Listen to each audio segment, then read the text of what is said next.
gentle hands have healing there inside the scars. Your loving arms, they draw me near, and your smile, it brings me peace. Draw me closer, oh my Lord, draw me closer, Lord, to thee. Captivate us, Lord Jesus. Set our eyes on you. Devastate us with your presence falling down. And rushing river, draw us nearer. Holy fountain, consume us with you. Captivate us, Lord Jesus, with you.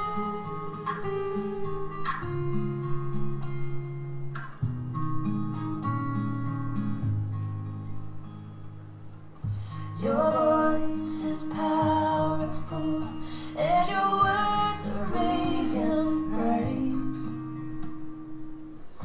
In your breath and shadow, I will come close and abide.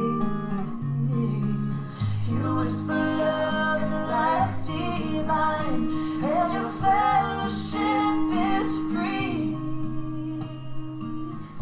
Draw me closer, oh my Lord, draw me closer, Lord, to thee. And captivate us, Lord Jesus. Set our eyes on you. Devastate us with your presence falling down. And rushing river, draw us nearer. Holy fountain, consume us with you. Captivate us, Lord Jesus, with you. And let everything be lost in the shadows of the light of faith. And let every chain be broken from me as I'm bound in your grace. For your yoke is easy, your burden is light. You're full of wisdom, power and might, and every eye will see. And captivate us, Lord Jesus. Set our eyes on you. Devastate us with your presence falling down. And rushing river, draw us nearer. Holy fountain, consume us with you. And captivate us, Lord Jesus, with you. Captivate us, Lord Jesus, with you.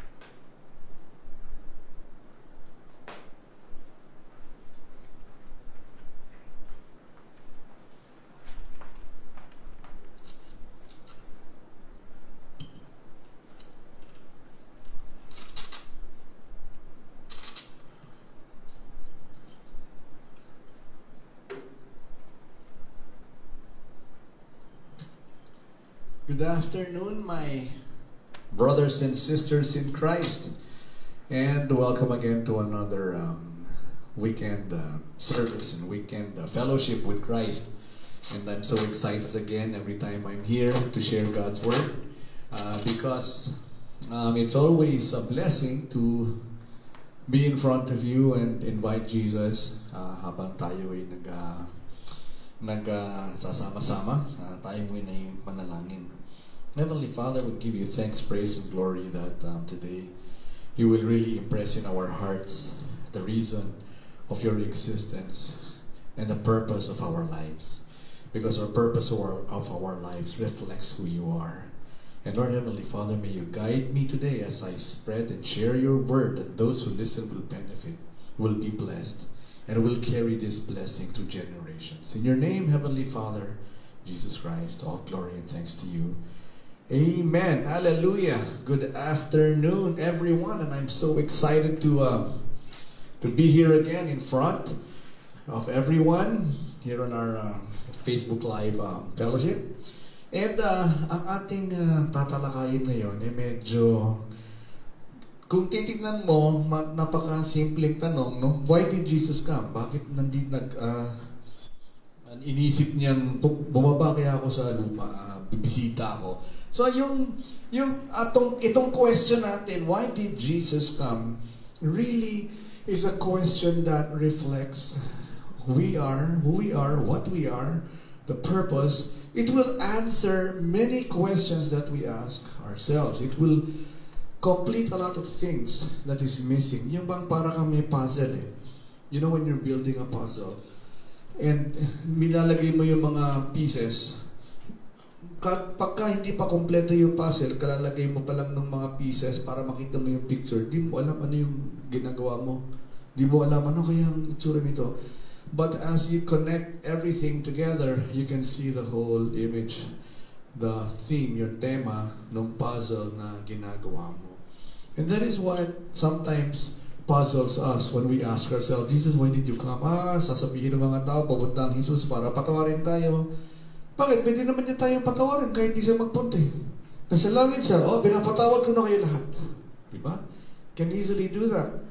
Why does he have to come and die on the cross? Because for atonement, my death, my suffering, diba, will forgive your sins. Cannot he just forgive our sins without coming?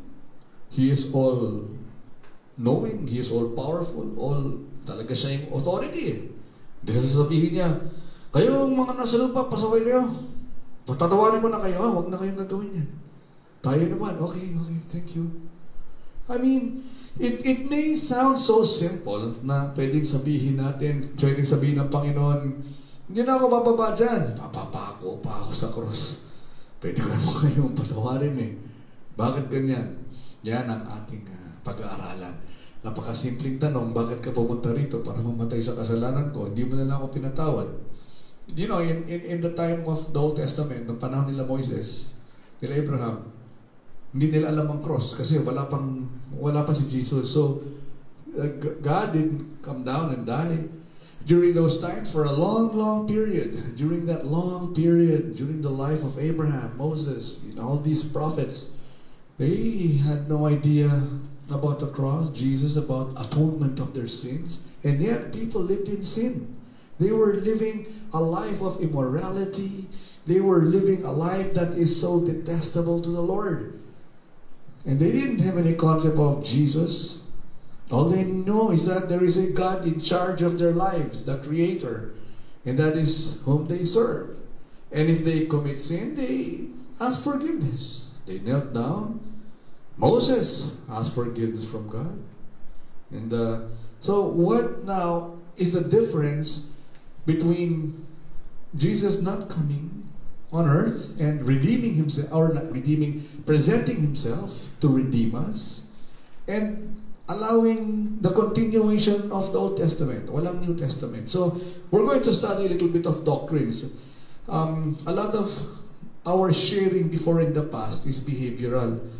Magpakabait tayo, huwag tayong gagawa nito, masama yan, ito yung dapat natin gawin. But now I want to have a little bit of I want to divert our study of the Bible, which I want to share about doctrines. Ito naman is not about because we are good, because we are bad, or whatever how we behave.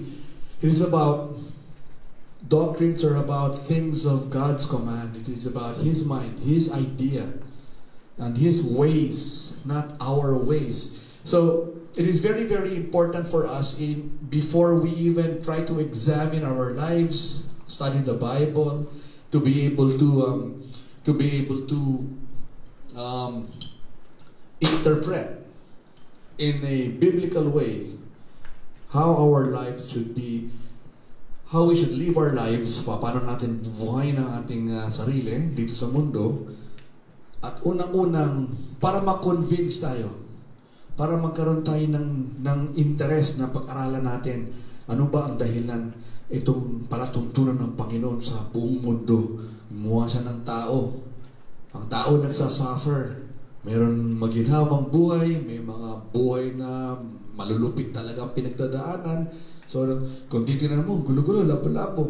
So, para natin maintindihan ng unti-unti, pag-aralan muna natin ang very basic principle ng Bible is, bakit bumaba ang Panginoon sa lupa para mamatay sa ating kasalanan?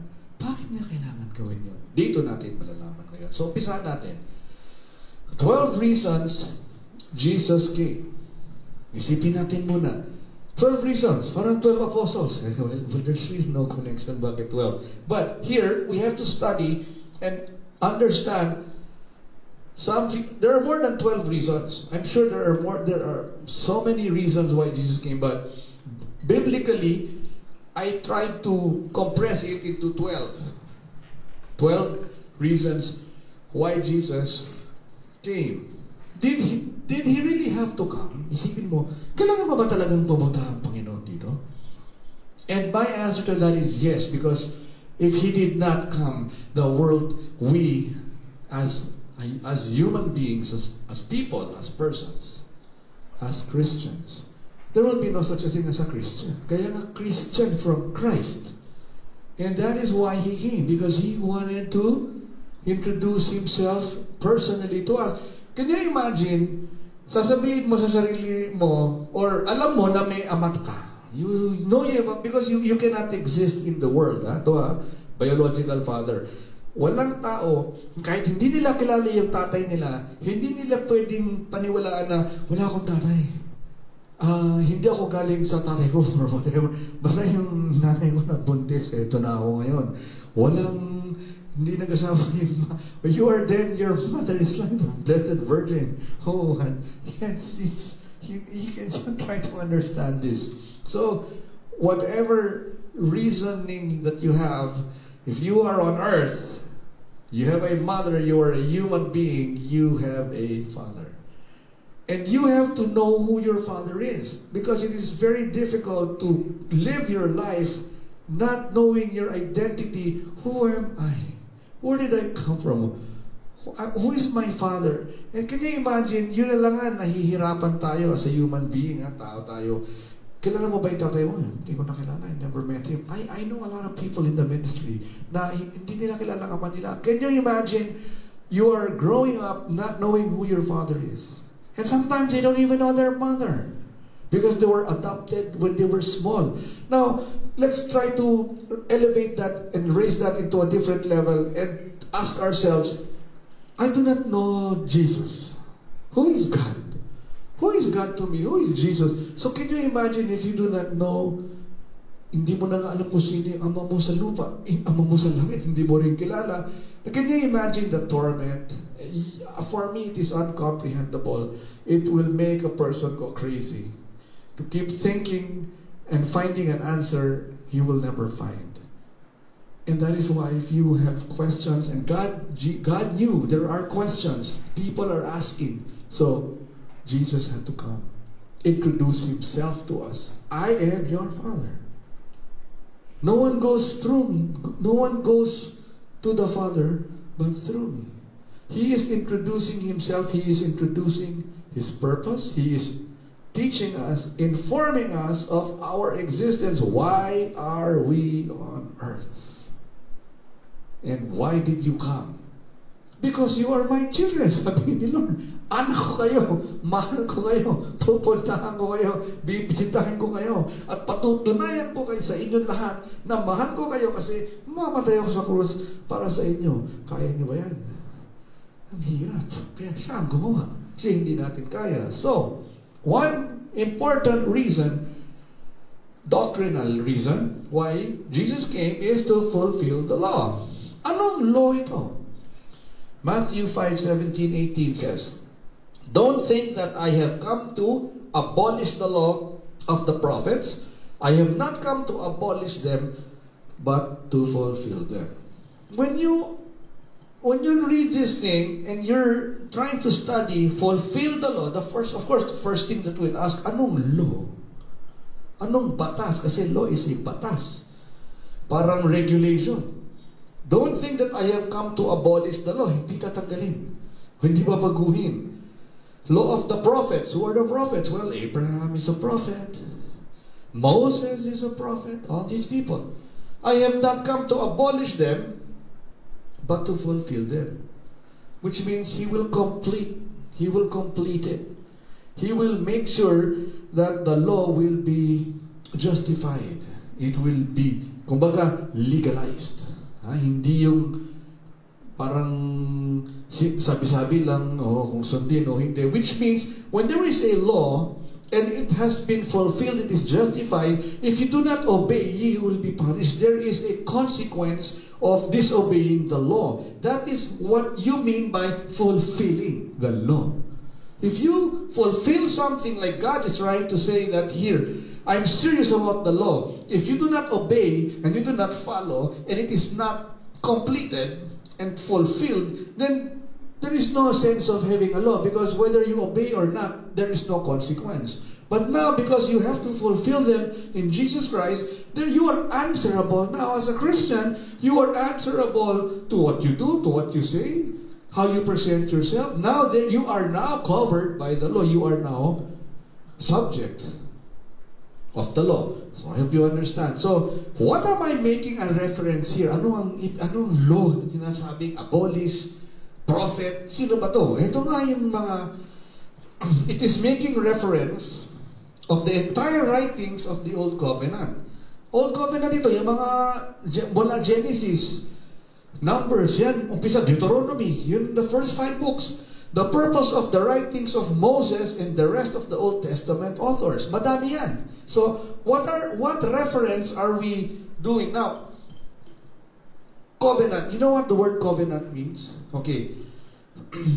Making a reference of the entire writings of the Old Covenant. Okay? The purpose of the writings of Moses. What purpose really are the writings of this Old Covenant? When you say covenant in theology, it is an agreement which brings about a relationship of commitment between God and His people.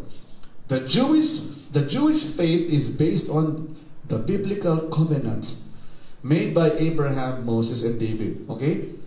Ito kailangan muna natin maintindihan, covenant agreement, kasunduan. Okay? Which brings about, kung meron kang kasunduan, magkakaresulta yan, magkakaroon ka ng relationship and commitment. Ang sabihin ng commitment, hindi mo pwedeng sirain o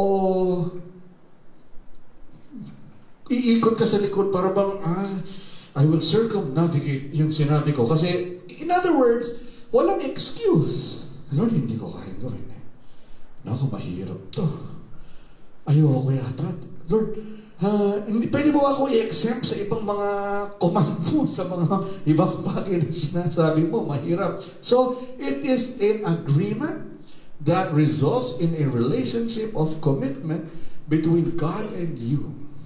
You are making a binding contract, an irrevocable contract of agreement between God and you. That is what the covenant means.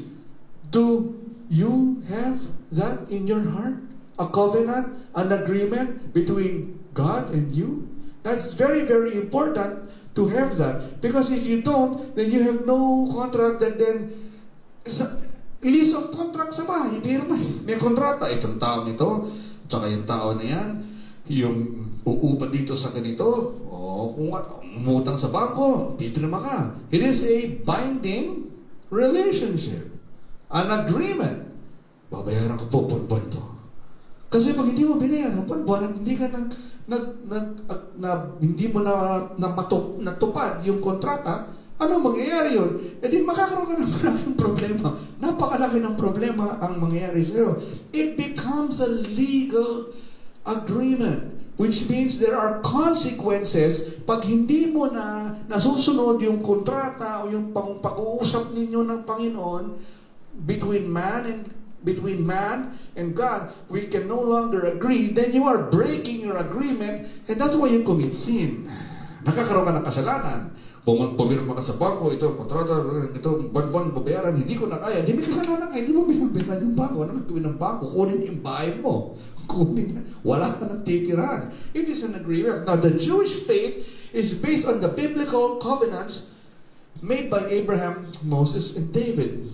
Okay, so itong mga authors dito, nangungusap sila sa Diyos. Sinasabi sila, itong gawin mo, itong sulat mo, pirmahan mo, approving ni Lord. Okay. Sinulat naman si Abraham, Moses, David. At yun lang, that is now why we have a Bible. Now, throughout the Bible, God has related to His people, the Israelites, through covenants. Okay? This is how God communicates. Ano yung agreement? He's building a relationship. A legal, binding relationship made out of love, concern, authority. Sama-sama lahat. When you borrow money from a bank, you are getting into a relationship with the bank. There is now a debtor, creditor, kasi merong inutangan at nagpautang. That is your relationship with the bank. If you get into a contract or an agreement with any person regarding what it is in marriage, when you get into a contract of marriage, what does that mean? You are bound for each other. You are liable and you will suffer the consequences if you do not abide within the contract of the marriage or that agreement. Meron bang marriage na kahit maraming babae, kasal ako, ang pinag-usapan namin ng kasal, di ako selosa eh. Marami siyang girlfriend, pwede, basta uwi siya dito. At ako yung kasama ko, hindi rin selosa. Pwede ako maraming boyfriend, girlfriend, lalaki, babae, kahit sino, pwede na. Yan ang Bible sabi, huwag kang gaganyan eh. So whatever we do, kaya nga sabi ni our Father, Thy will be done on earth as it is in heaven. That's a contract. That is a binding contract. It is an agreement. That is a covenant. Thy will be done on earth as it is in heaven. And so with God. Thy will be done on earth. So whatever we do here, if we disobey this agreement, this covenant that God has placed upon us, you are sinning in heaven. It is counted there. Kasalanan ka. There's one point dito sa langit. It's a very serious obligation. An agreement that we have with God. When you say, I'm a Christian, I'm going to church, I'm going to honor God, it is not a joke. And we better be serious. And you guys out there better be serious about what you're saying. When you say, I'm a believer, I'm a Christian, really? Do you understand the covenant that you have just made in your heart between God and you? That's why a lot of people, I feel afraid, natatakot ako eh. Punta ng church. Ang galing. Dasal talaga. Iyak pa. Paglabas, nakalimutan na yung covenant, yung agreement na ginawa dun sa simbahan. Lord, I will honor you. For really, I know I failed. Forgive my sins. Amen. Paglabas ng church, go in peace. Have a nice day. Pare! Saan tayo? Inom tayo. Lasing. Ay, chicks namin. Wala na. Break na yung covenant. A lot of times when we break the covenant, that is when we sin. It is very, very important. We have a contract with God. When Jesus died on the cross, that was the seal. Alam mo, ang kontrata, pag walang seal, it doesn't become legal. Hahanapin ng whiz yun eh. Ito ba notarized? Kasi baka gawa-gawa lang eh. There must be an official agreement or a binding obligation or something that will bind this contract legally, which means there will be consequences. And the consequences that will be placed, yung magaganap na consequence, will also be legal. Nakulong yung tao, may ginawang masama, nakulong. Illegal ikulong. Meron bang taong nakulong dahil illegal magpakulong? Hindi, it doesn't make any sense. That is the consequence. If you do commit sin, you will go to jail. In the kingdom of heaven, the law, the covenant, if you commit sin, you will go to hell. That is the jail. That is the prison of our faith. Christians have a prison. It's called hell. And if you don't want to go to hell, where do you want to go? To the kingdom. Uwi ako sa bahay. Malaya ako. In the kingdom of Christ, I'm free. So we have to understand these covenants, an agreement that binds us together with God. Now, if you're an atheist and you don't believe in God, then okay, we can cancel this. But still, you are subjected to the law. See, this is not about faith. Yun nga eh. Hindi naman ako naniniwala sa Diyos. It doesn't matter whether you believe Jesus or not. You are bound by a covenant because you are on earth. Thy will be done on earth. Now, if you're from another planet, ay okay lang. Ay, hindi naman ako taga-earth. Sabi ni Lord, thy will be done on earth. Ay, taga-Pluto ako. Taga-Jupiter, thy will be done on Jupiter. Thy will be done on the whole universe. Kasi sinabi, earth ng tao lang. So, if you are not a person, you are exempted from this law. But this covers all human beings and all races.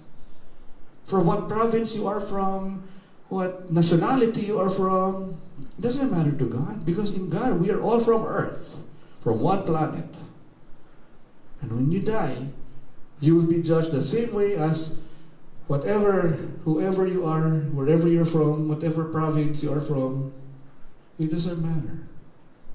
We have a covenant as a human being. And it was based on the Jewish faith. Now let's continue.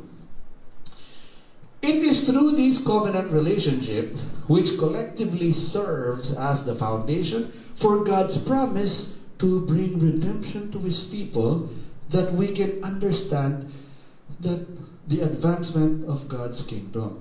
Okay, the covenant, okay, binds us together. Yung law, yung batas, yung Bible, yung lahat ng sinasabi ng Panginoon, and through these agreements, relationships are now born. Nagkakaroon tayo ng relationship which collectively serve as the foundation for God's promise. Those who believe shall not perish, but have eternal life. That's a very, very common, familiar verse. And every Christian knows that. Those who believe shall not perish. That is a covenant. It is a true, pure covenant that cannot be broken. God will not change. His covenant is permanent. Hindi ito nagbabago. Hindi pwedeng sabihin, meron tayong update sa covenant. Oh, bago na ba? Oo, dati pwede ito. Ngayon, hindi na. Well then, hindi ko alam anong Bible yan. Pero yung Bible na dapat natin gamitin, finalized na yun. Hindi na yun binabago. Yun na yung babasihan natin hanggang dumating si Kristo ulit. So it is very important we understand this covenant.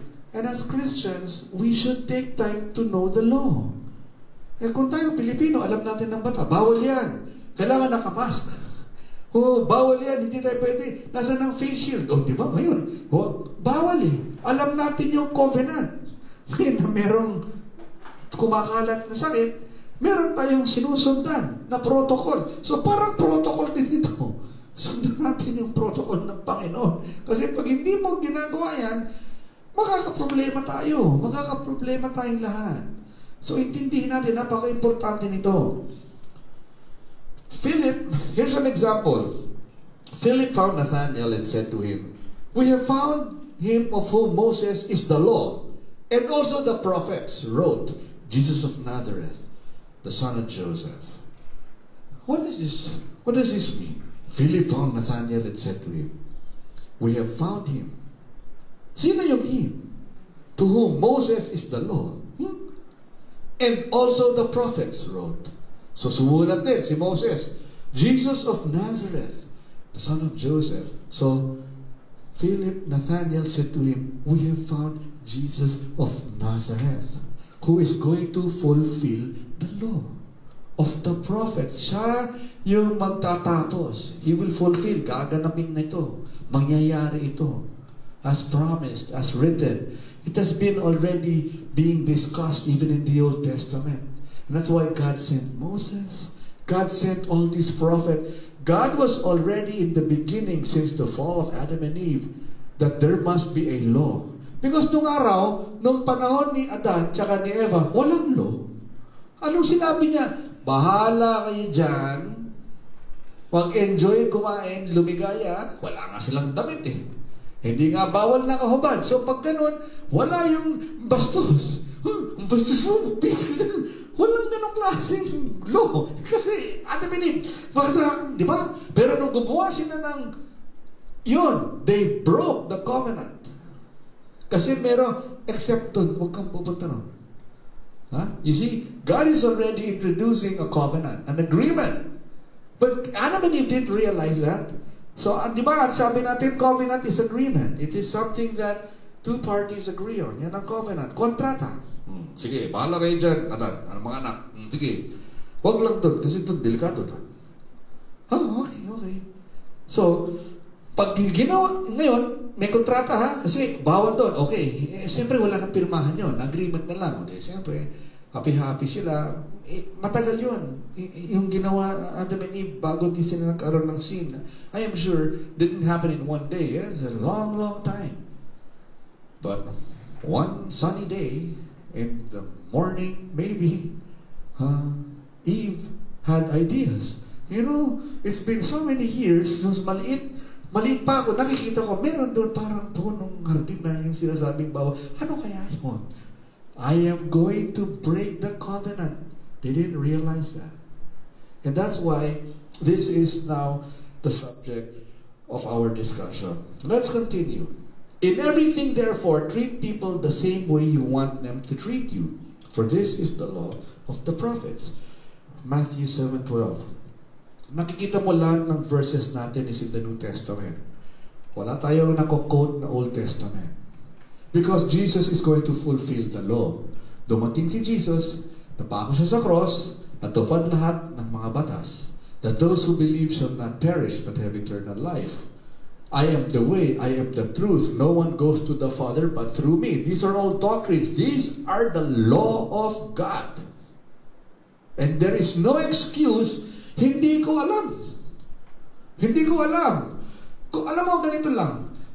May mga sa iyo, sa atin, I'm sure marami nakikinig na kapag abroad na eh. Pumunta sa ibang bansa. Siyempre, pag pumunta ka sa ibang bansa, hindi mo talaga masyadong kabisado ang batas nila. Dahil hindi ka naman dun lumaki. Hindi ka naman dun nag-aral. Hindi ka taga doon. Ngayon nakagawa ka ng mali. Hindi ka hulihin. Sabihin mo, Pilipino po ako, hindi ako taga dito, hindi ko alam. So yung law, sa mga, kunyari, dito sa Pilipinas, yung batas natin, pang Pilipino lang. Paano kung hindi ka Pilipino? Exempted ka. Pwede kang gawin kung saan, ano gusto mong gawin. Hindi naman Pilipino, hindi ka taga dito. And it's the same in the kingdom of God. In the world of our faith, sa ating kabunduan, yung mundo ng mga Kristiyano, tayo, it doesn't matter if you know, it is your responsibility, it is our responsibility to know the law because we are Christians. That's why before you travel, di alamin mo, anong bawal dito, anong hindi. That's why even in other countries, pag nasa ibang bansa tayo, mas maingat tayo eh. Ay, baka tayo mahuli. Bawal ba dito? Pwede ba tumawid dito? Natatakot tayo eh. Pero pag sa Pilipinas, bawal yan. Ano kayo? Pilipino ako eh. Hindi, kakagawin ko yan. Exempted ako. Pinoy ako eh. Kung gusto ko tumawid dito, kilala ko yung police. Pare, kaibigan, sige. Pag nasagasaan ka eh, hindi mo kasalanan. Oh good, tawid ako. Nasagasaan. Hindi ko kasalanan. Ba't ako napatay? That is why God is putting covenants. And nakakaawa talaga tayo na yung sarili nating batas sa Pilipinas, nahihirapan natin binding contract yun eh. Ano pa kaya yung kontrata ni Lord sa atin? Saan kayo pupunta? Buti dito, huli ka lang ng pulis eh. Pwede mo bandaan sa pakiusap. Si Lord, pag ginudge ka, pwede mo pa kayo usapan, Lord, baka naman pwede tayo. Kung naman, hindi naman. Siya, Papa, Daddy, Tatay, subukan natin. Subukan ninyo. It is crazy to think that way. So let's take our Christian life seriously. God is not making a joke. When Jesus died on the cross, it was not a funny comedy show. He was serious. He is serious about everything He does. He created you seriously. You are on earth for a serious mission. And that, we have to impress that in our hearts. That life is a life of being serious with God. It's not fun and games and jokes. Of course, God likes us to rejoice and have joy. Serious joy. So, let's continue. In everything, therefore, treat people the same way you want them to treat you. For this is the law and the prophets. Batas pala. Okay? In everything, therefore, treat people the same way you want them to treat you. If you want people to treat you well, then treat them well also. Hindi pwede yung, alam mo sasalbayin kita, pero dapat magpakabait ka sa akin. Kung thank you, sinuntok mo ako.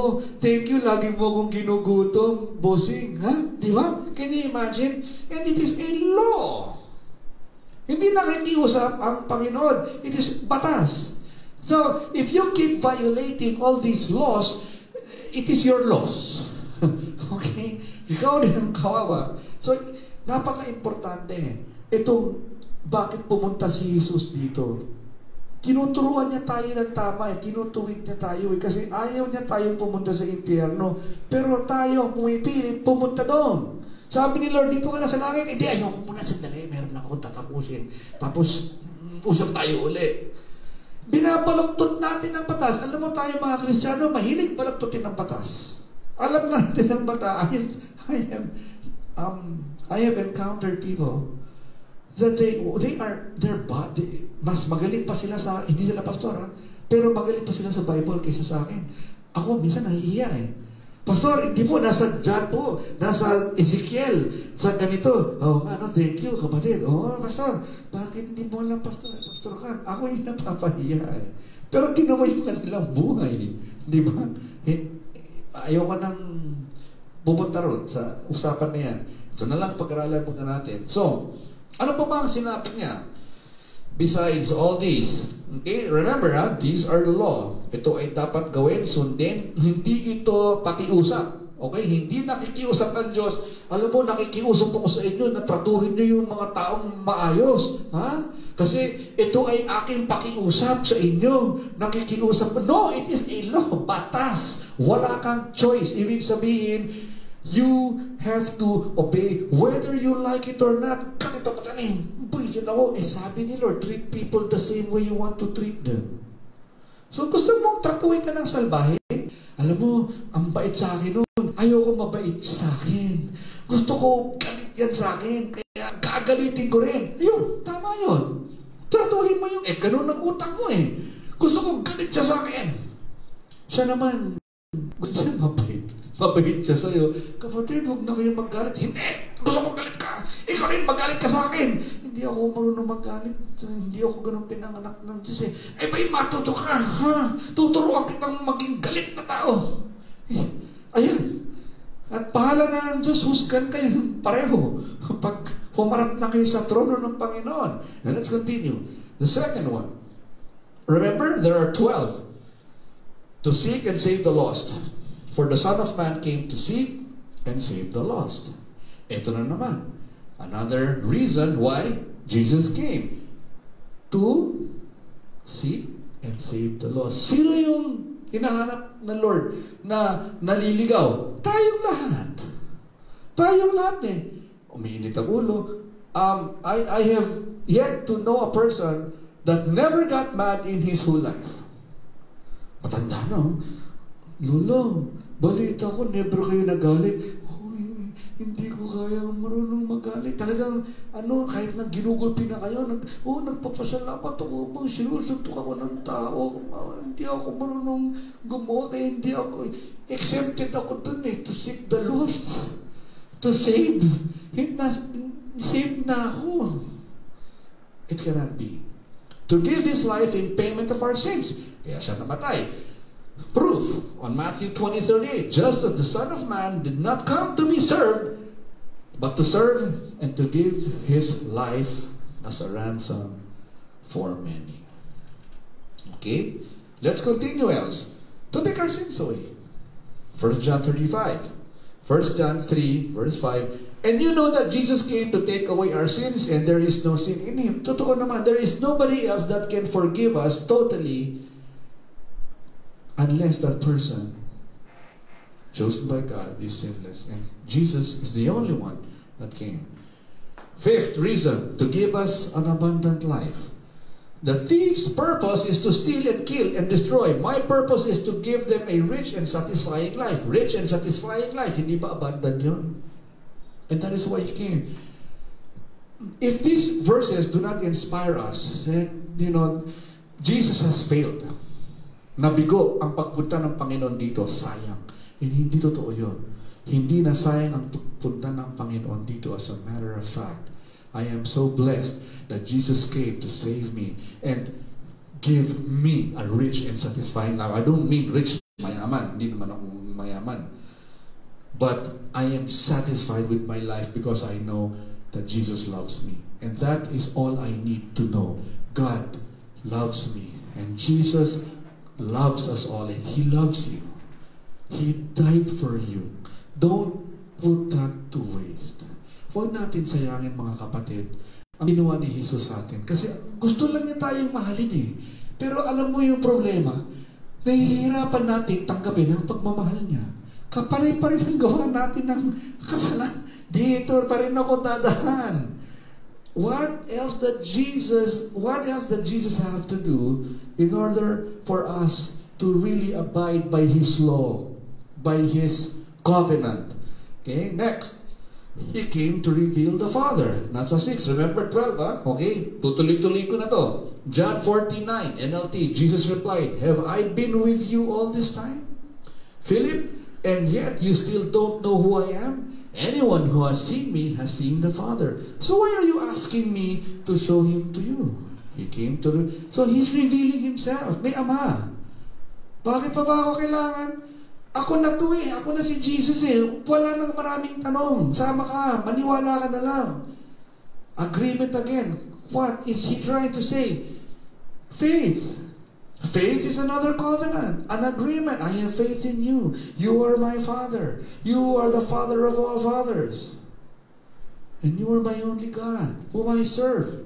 I believe that. So that's your covenant. So why are you asking me to show Him to you? Ay, ako na to eh.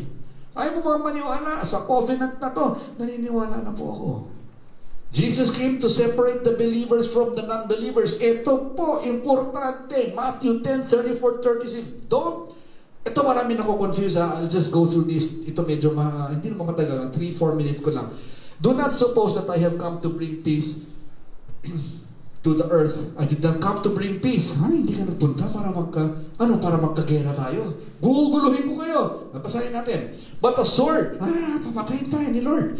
I did not come to bring peace but a sword, for I have come to turn a man against his father, a daughter against her mother, a daughter-in-law against her mother-in-law. A man's enemies will be the members of his household. Napakasama mo naman, Lord. Bakit mo ito ginagawa? Pag-aawayin mo kami, magkapamilya kami, awayin nanay mo. Ikaw kapatid, pati may nanay mo. Siguro kaya meron kaming isang pastor doon sa kanilang lugar, merong kapitbahay, gusto magpatayan. Pinapati na yung ama nila. And if that pastor is listening right now, mangingiti na lang sa akin. Sabi, totoo, baka sabihin ng pastor, Pastor A, pupunta ako din. I-verify ko totoo to. Kasi man against his father, yung anak niya, patayin yung tatay. Talaga. Kasi sabi yung tatay, pinatay mo yung anak namin. Magkagulo. Daughter, ganit, totoo ito. Ito na sila. But in reality, that's not what it means. Akala, man against his father. Daughter against his mother. What is it he's saying here? Let us go back here. Believers from the non-believers. Remember that we are all one family. Many are called but few are chosen. Narinig niyo sa Bible. So kung tayo magkapamilya, anong ginagawa ni Lord? Sineseparate na niya. Kasi kung tayo isang pamilya, magkakapatid, magkama, one family filled with relatives, we have one Father. So if we have one Father, and tayo anak ng Diyos, magkakapatid tayo lahat. So ang ginagawa niyo rito, sineseparate niya. Kaya sinabi niya, a man against his father. Sino yung father nito? Si Lord. Against ka ba kay Lord? Kasi kung ikaw, against ka kay Lord, nag-aaway kayo, hihiwalayin ka na.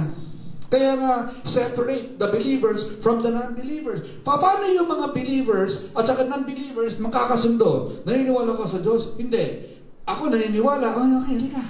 Sama tayo. Mag-aaway kayong dalawa.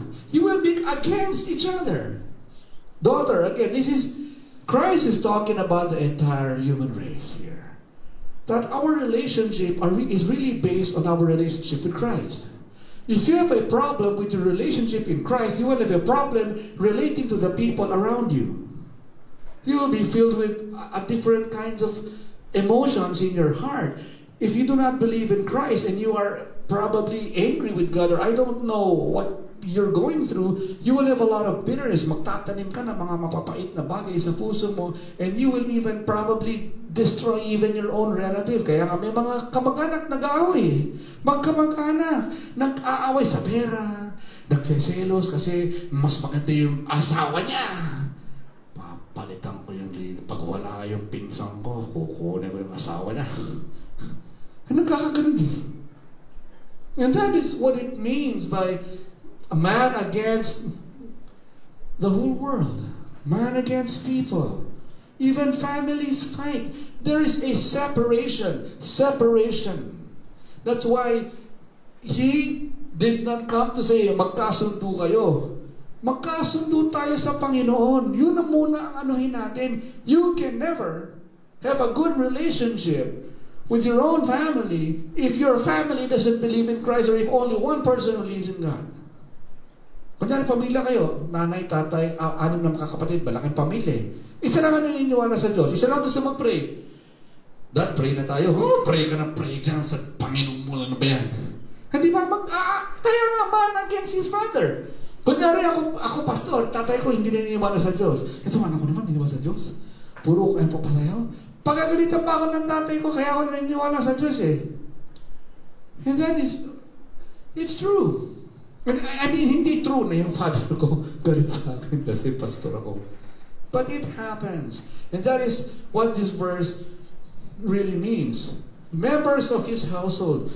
Who are the members of the household? We are members of the household of Christ. And we get separated because of our faith, our disagreement with each other. We become distant to Christ because of the sins that we do amongst each other. When we sin against God, when we sin against each other, when we hurt people, it separates us from God. It separates the believers from the non-believers.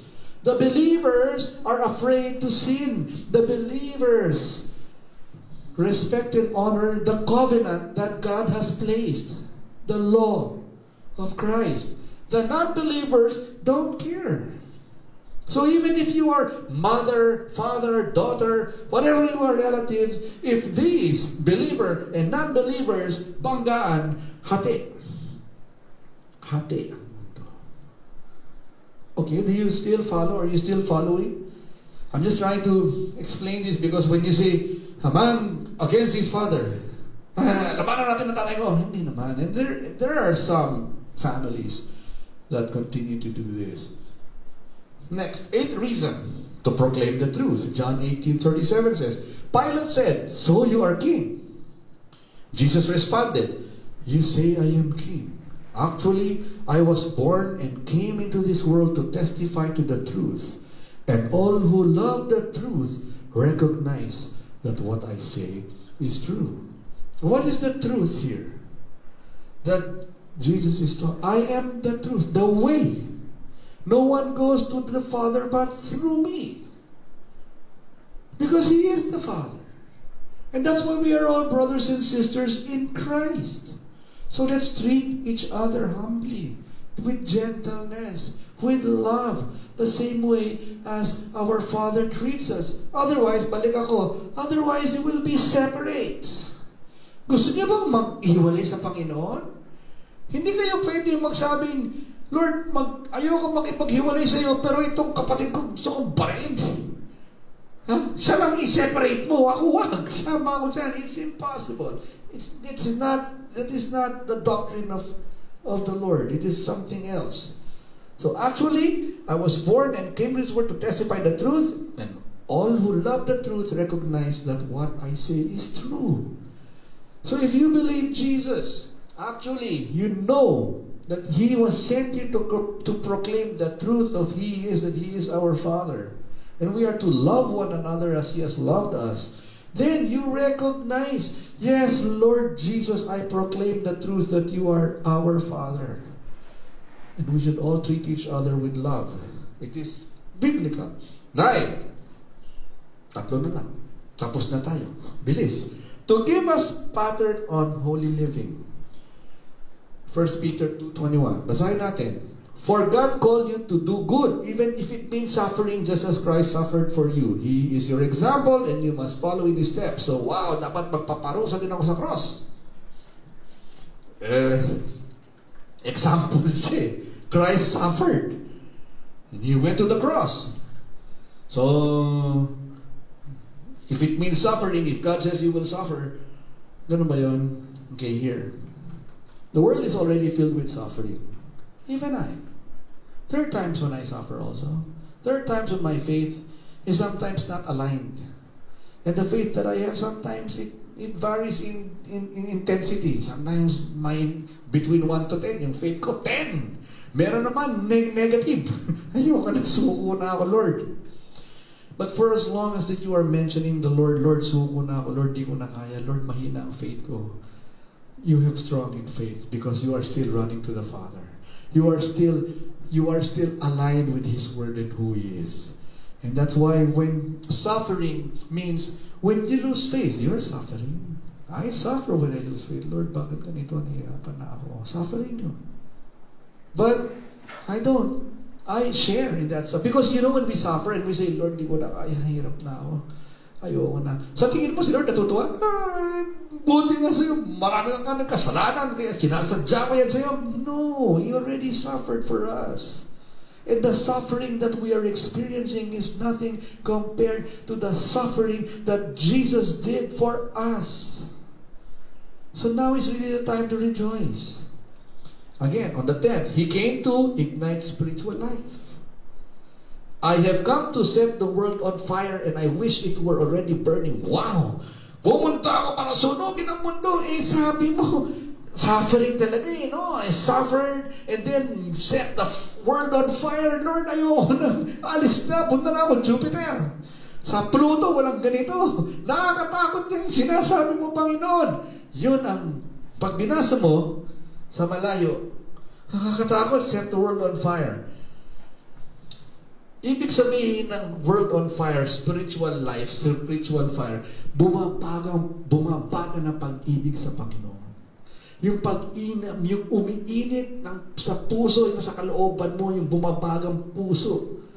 Pagmamahal, bumabagang pagmamahal para sa asawa ninyo, di ba? Alam mo, love, bumabaga talaga yung puso ng pag-ibig ko para sa iyo. Pag sinabi mo yan sa asawa mo, sasabihin ng bolero ka.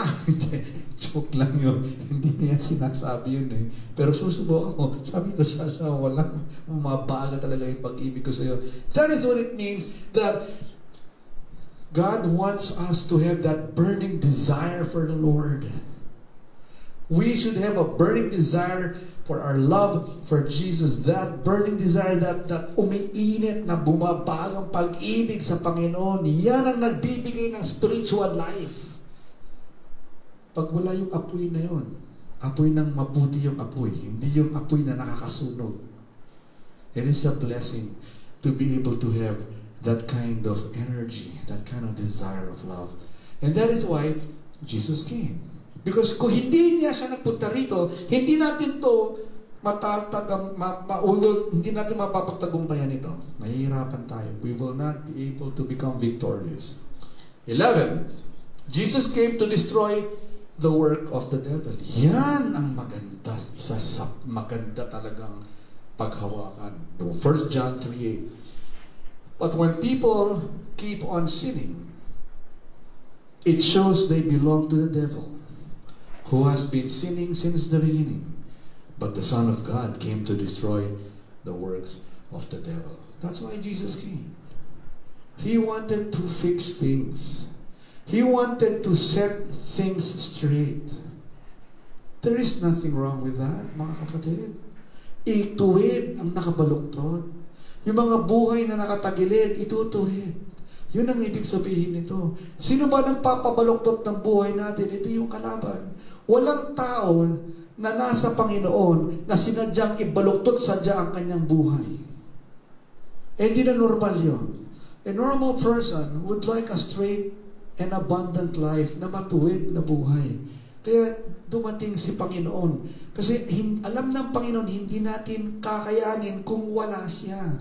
Kaya nga tayo marunong magdasal, Lord, pakiayos ang buhay ko kasi hindi ko kaya ayusin. Kasalanan ko na nagiba ng dyablo kasi nahulog ako sa tukso ng dyablo, nagiba. Ngayon na nagiba, kasalanan ko. Pinayagan ko yung dyablong pumasok sa buhay ko. Ngayon, iniwanan na ako ng dyablo, wala na. Ngayon, ito, nakatiwangwang ang buhay ko. Hindi ko kaya ayusin, Lord.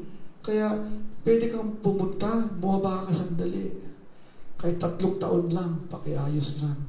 And that's what He did. That is the kind of love that Jesus has. And the 12, Jesus did not come to judge the world, but to save the world and its people. John 12:47. Napakaganda nito progression, di ba? Nakikita natin sa umpisa. Paano nagpo-progress yung reason bakit pumunta si Lord dito. Because of sin, because of magulo. And in the end, He did not come to judge. Para alam mo kayong lahat! Susunugin mo na yung wala ng earth. Ilang mga planeta? 9 planets yata? No, hindi ko na alam ang science. Sabihin niya, 8 planets na lang. Wala na yung earth. I will disintegrate the earth. Hindi na. That's why He did not come to judge. But to save.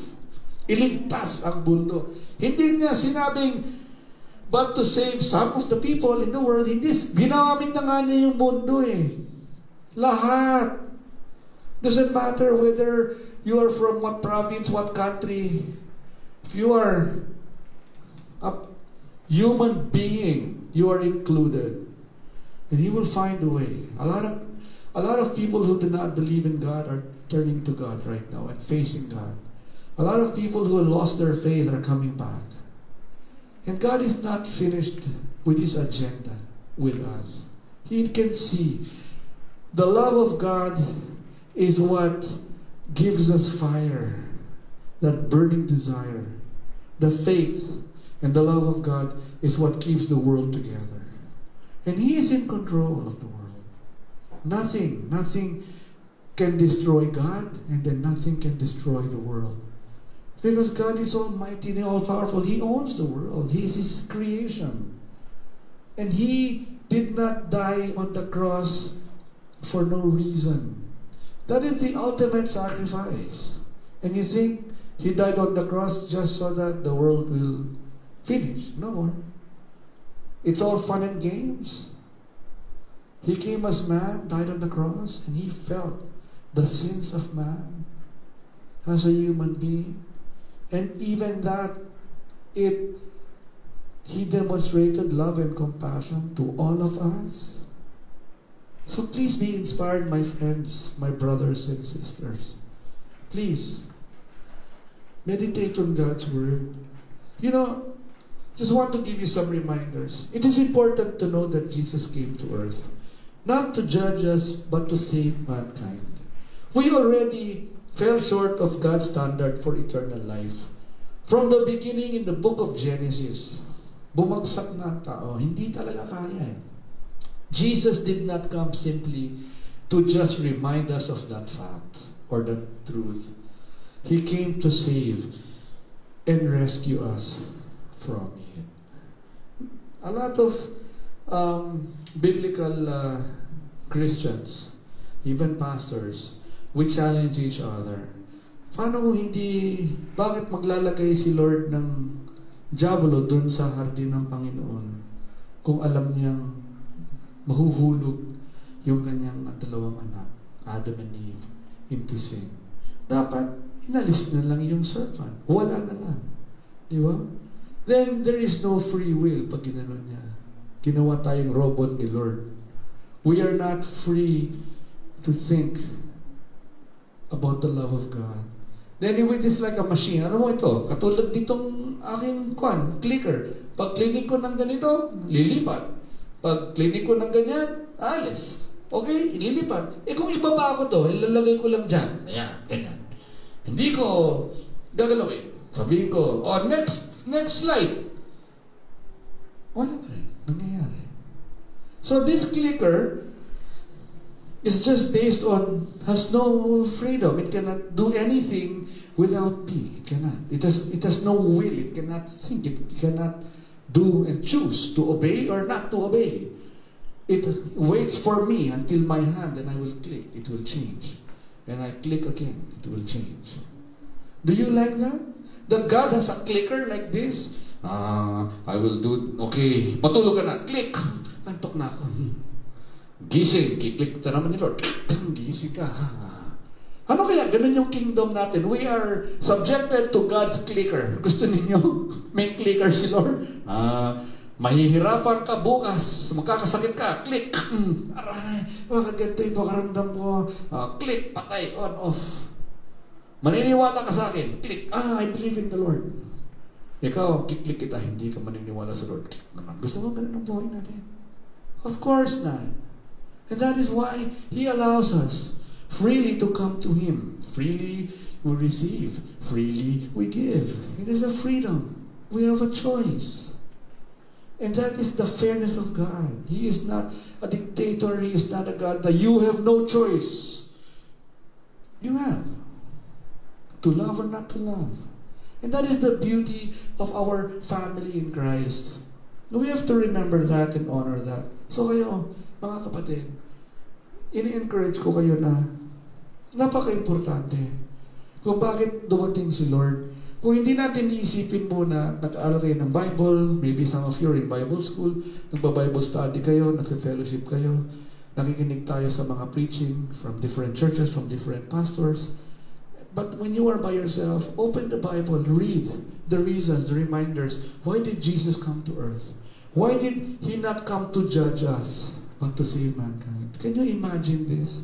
He came to earth not to judge. Ikaw impyerno. Ikaw langit, ikaw, wala kang libo ka, palutang-lutang ka, doon ka sa gitna. Hindi. Gusto niyang iligtas niya. That is the love of Christ for us. We should appreciate that. We should appreciate, because He's our Father and He's all-loving. He's kind. He's gentle. He's compassionate. If we come to Him and we ask, Lord, forgive me. I always fall short of your glory. I may not even reach your glory. So help me. Help me in my life that I will be righteous in your eyes, that I will receive the crown of your glory, and that when I see you face to face in heaven, which is where I want to go to heaven. Help me get there, Lord. I am lost there. I want to go to heaven, and I'm finding my way to get there because I am lost, and I pray, Lord, just guide me, because I don't know where to go. I don't know which way to turn. I don't have a map or a compass to get to heaven. You are my map. You are my compass. Lead me to your righteousness. I want to be with you and spend eternity with you. And so before I end, I just want to have a few reminders. Next week, I have prepared a series. Dalawang series ito na tatalakayin natin, which is about, can I ask my tech there, what is our series for next? Can you help me there? Because dalawang series ito, which means for next Saturday and the susunod na Sabado, it will be about that certain topic. It's about how to hear God's voice. Yan ang ating tatalakayin. Kasi importante ngayon na alam natin na merong 12 reasons why Jesus came. And if He is here, then pakinggan natin ano yung sinasabi ng Panginoon. So next week, we have a series that talks about God's call center. Ika nga na ba? Call center, pwede natin tawagan ng Diyos. Hello, can I help you? Di ba? Pag kumawagan ng call center. And that is what we're going to talk about next week. Dalawang series yon for next Saturday and yung susunod.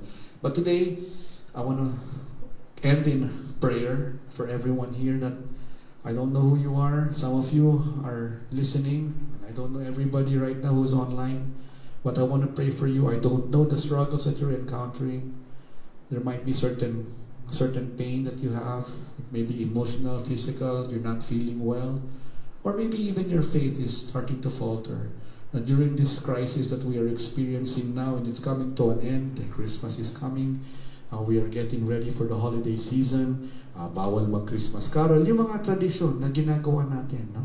Dito sa atin, hindi na natin nagagawa. I mean, sometimes I'm sure that people are getting depressed, people are getting anxious, people are getting worried. Please don't get worried. That's why we gather together sa pangalan ng Panginoon, para magkaroon tayo ng encouragement, mabuhay tayo, magkaroon tayo ng pag-asa. Kasi meron tayong Diyos. Meron tayong Panginoon na mahal tayo, hindi tayo pababayaan. Mahal niya tayo, mahal niya yung mundo. God created this. He loves His creation. He takes glory in it. So, I want to pray. And may God bless you all and through this prayer. And I want everybody to open their hearts. Buksan ang isip. Pakilusin natin ng malaya ang Espiritu Santo. Bigyan tayo ng kapayapaan. Bigyan tayo ng assurance. Pakalmahin tayo. Gusto makinig tayo sa mga salita ng Espiritu Santo ng Panginoon na nagsasabi na huwag kayo mag-alala, mga anak, mahal ko kayo.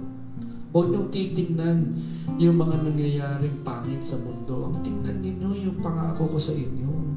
Huwag kayong madidistract sa mga temptasyon na nangyayari sa paligid, na hinihila kayong pababa.